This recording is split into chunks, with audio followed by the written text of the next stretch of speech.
Hi everybody, this is Nikki.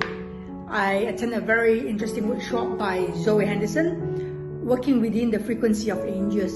So I Google search and found this workshop by chance on the internet, and it happens in Dubai.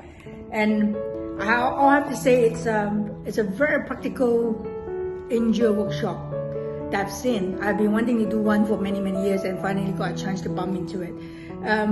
We did exercises, meditation exercises, some grounding and energy and attunement visualization, then opening up to my angels, finding out the name of my guardian angels, and doing invocation mantra, and also learning how to do rapid clearing and release.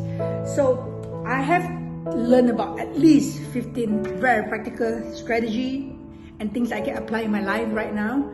And probably I would like to share probably a few of them. So one of them is like every day just spend 15 to 30 minutes in nature.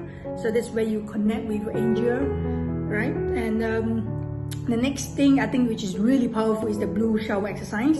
So imagine like when you go in the shower every day, imagine there's a blue liquid coming from the top into your body all the way down, going to every single part, purifying, giving you positive energy, and then going down all the way, draining down, and imagine that brown water is coming out at the end. And also, all right, this is another one on how to surround myself, how to protect.